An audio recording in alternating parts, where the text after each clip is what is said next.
Hi guys, ఈరోజు మనం చాలా ఆసక్తికరమైన విషయం గురించి తెలుసుకుందాం. మీరు ఎప్పుడైనా గమనించారా? రామచిలుకలకు అన్నం వేసినప్పుడు అవి 1-2 గింజలు తిని వెంటనే ఎగిరిపోతాయి. కానీ కొన్ని సెకండ్ల తర్వాత అవి మళ్ళీ వచ్చి తింటాయి, మళ్ళీ ఎగిరిపోతాయి. ఇలా పదే పదే చేస్తూ ఉంటాయి.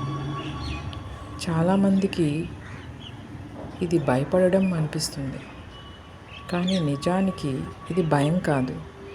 ఇది వాటి సహజమైన రక్షణ పద్ధతి. ప్రకృతి వాటికి నేర్పిన తెలివైన జీవన విధానం. రామచిలుకలు అడవుల్లో, పొలాల్లో, చెట్లపై జీవించే పక్షులు. అక్కడ ప్రతి క్షణం ప్రమాదం ఉండొచ్చు. గద్దలు, పిల్లులు, పాములు, కాకులు లేదా మనుషుల కదలికలు కూడా వాటికి ప్రమాదంగా అనిపించవచ్చు. ఈరోజు వీడియోలో నేను అబ్జర్వ్ చేసింది ఏంటంటే, చిలుకలు వచ్చి తింటున్నాయి, ఎగిరిపోతున్నాయి, మళ్ళీ వచ్చి తింటున్నాయి, మళ్ళీ ఎగిరిపోతున్నాయి. అది ఎందుకు ఇలా జరుగుతుంది అని ఆలోచిస్తే, చిలుకలు ఎప్పుడు పూర్తిగా రిలాక్స్గా అవ్వవు. ఆహారం తింటున్నప్పటికీ వాటి కళ్ళు ఎప్పుడు చుట్టూ ఉన్న పరిసరాల మీదే ఉంటాయి. మీరు గమనించి ఉంటారు, కొన్ని చిలుకలు అన్నం తింటుంటే కొన్ని చిలుకలు అన్నం తింటుంటే ఇంకొన్ని గోడ మీద, ఇంకొన్ని వైర్ మీద లేదా చెట్టు కొమ్మపై కూర్చొని చూస్తుంటాయి. అవి కేవలం విశ్రాంతి తీసుకోవడం కాదు, అవి తమ గుంపుకు కాపలా కాస్తుంటాయి. ఒకవేళ చిన్న శబ్దం వచ్చినా, ఎవరైనా నడుస్తూ వచ్చినా, గాలి ఒక్కసారిగా బలంగా వీచినా మొత్తం గుంపు ఒకేసారి ఎగిరిపోతుంది. అదిగో ఎగిరిపోతున్నాయి. కొద్దిసేపటి తర్వాత ప్రమాదం లేదని తెలుసుకున్నాక మళ్ళీ వచ్చి ప్రశాంతంగా తినడం మొదలు పెడతాయి.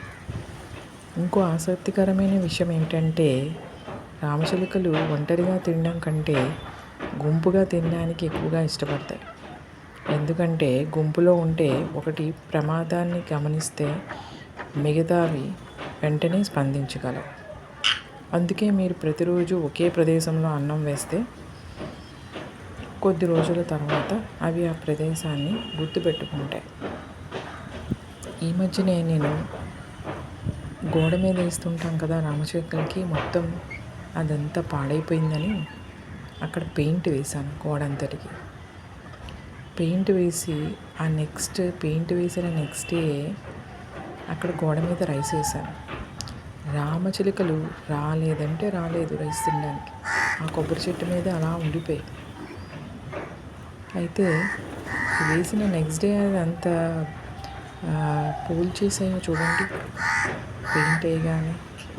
మరి ఇంకేం చేస్తామని చెప్పి ఆ రైస్, గోడ మీద ఉన్న రైస్ తీసి కిందనేసాం.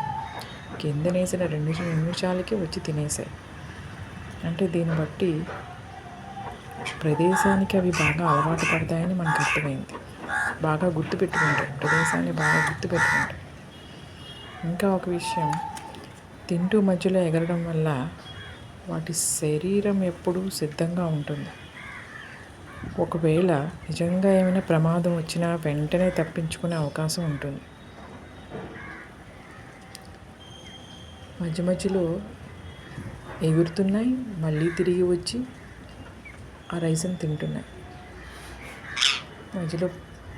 మధ్యలో తింటున్నాయి, ఎగురుతున్నాయి, మళ్ళీ వస్తున్నాయి, మళ్ళీ తింటున్నాయి.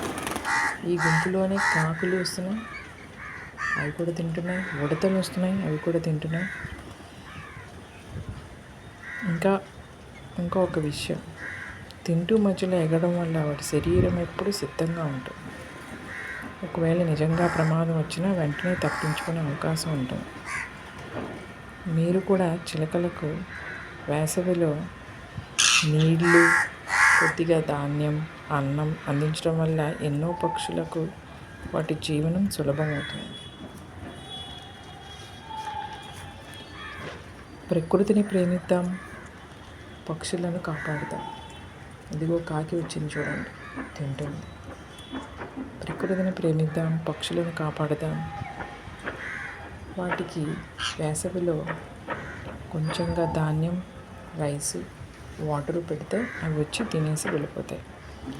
వాటిని దూరంగానే మనం వదిలేయాలి. దగ్గరగా వెళ్తే ఎగిరిపోతాయి.